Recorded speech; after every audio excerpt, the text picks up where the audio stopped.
Like any passionate chef, I want the best ingredients I can find, whether it's for savoury or sweet dishes. Next up, my guide to buying chocolate. Chocolate gives you such an instant hit. It's well worth knowing about the good stuff. And who better to ask than award-winning alchemist of the sweetest kind, Paul Young. Even when I don't want to think about it, I'm thinking about it.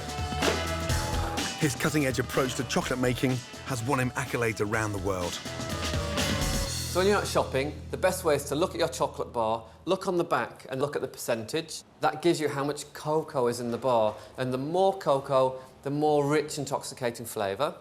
So the most exciting bit is tasting chocolate. Good quality fine chocolate should have that clean snap. Bite a piece off and crunch it in your teeth. But stop chewing. Let it melt.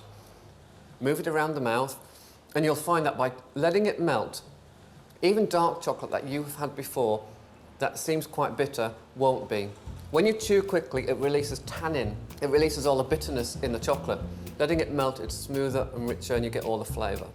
And most excitingly is, it releases something into the brain called dopamine, which makes you feel good. And that's how you get addicted to real chocolate. Chocolate's not just an addictive treat, it's an amazing ingredient. Here's my take on which kind to use for what. White chocolate, with its sweet vanilla taste, is perfect used as a dipping or pouring sauce with fresh fruit or frozen berries for a quick dessert. Creamy milk chocolate is great for family-friendly puddings and treats, like quick baked cakes or melt it onto homemade crepes or waffles.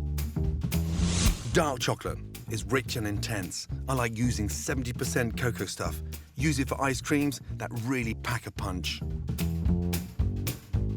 100% pure cocoa has a very powerful, intense taste, and only the real chocolate geeks eat it straight. And remember, chocolate isn't just for sweet dishes. For the famous Mexican mole sauce, this is the one to grab. Is there anything better than chocolate? They say sex, but that's totally overrated. My next recipe will be right up your alley. Malt chocolate doughnuts. Street food is all about satisfying your cravings. These doughnuts are sweet, sticky, and absolutely delicious. First off, we're going to make the dough.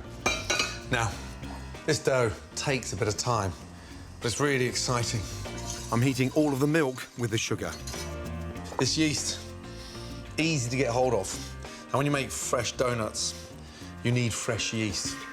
Adding some of the warm milk to the yeast will activate it, which will help the dough to rise. Just half. Give that a quick whisk.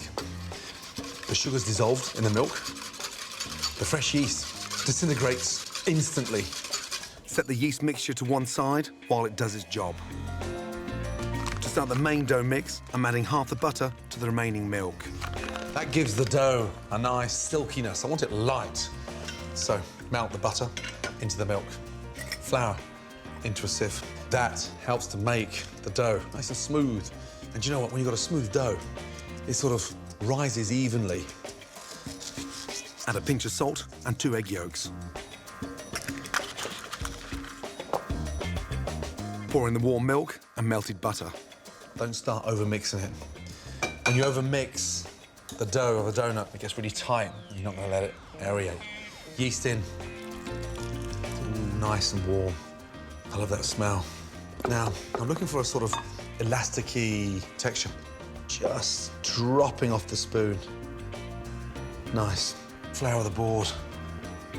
Take the dough out. Lovely. Lightly sprinkle, touch more flour, and just pull it over and push in. And every time you're sort of turning it, almost like you're turning the dough into itself. The dough should just sort of relax. And it shouldn't be sticking to your fingers now. It's just nice and pliable. Set that in a nice clean bowl. A little sprinkling of flour in there. So as it starts to rise, it doesn't stick. Cover that with thin film. Leave the dough to rise in a warm place for 60 to 90 minutes until it's doubled in size. This stage is called proving. Now, whilst that's proving, get a pan on. For the chocolate filling, or ganache, pour 500 ml of double cream into a saucepan and add honey. Bring the mixture to a gentle boil. Traditionally, we've always put jam in there, but chocolate and donuts, wow, to die for.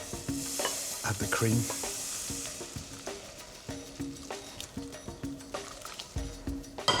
Now give that a good mix.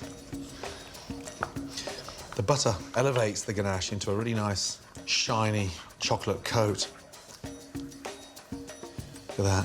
Whoa. Give it a really nice whisk. So the whisking gives it that aerated texture to the ganache. You're just lightening the load a little bit. Whoa. Nice. Chocolate filling done. Put it in the fridge to cool, then it's time to gently roll out the dough. Just let it roll naturally, about 1.5 centimetres in depth. Slice. 1, 2. Place them on to your tray and let them rise again. Once the donuts have had 30 to 40 minutes to rise, it's time to shallow fry them in a pan filled 1/3 full with hot vegetable oil. Risen, but look, they're sort of like little pockets of air. Right, here we go. Place these in nice and carefully. 4 maximum. If there's too many in the pan, the oil will go cold and the donuts will come out soggy. Turn them over. Beautiful. They're gonna come out into some sugar mixed with some malt powder, 50-50. How do you tell they're actually cooked in the centre? Tap on top, it should be hollow. In, and just sprinkle the malt and the sugar. Shake off the excess. I get so excited every time I make donuts. Now, look at those beauties. These are delicious, eaten as they are. But the ganache is going to be the icing on the cake. Piping bag. Peel the bag over your hand. Don't forget to pop the nozzle in. I want the texture, almost like a little liquid inside. So I'm gonna pipe them when they're a little bit warm. Hopefully with that burst of magic. Operation Donut. Lift up the donut, squeeze, push in and fill. Just till you start seeing that chocolate coming out. And sit that back down. Nice. Sit them on there. They've got a little bit heavier, and we all know why. Nice. That one's got my name on it. Whoa. That is amazing.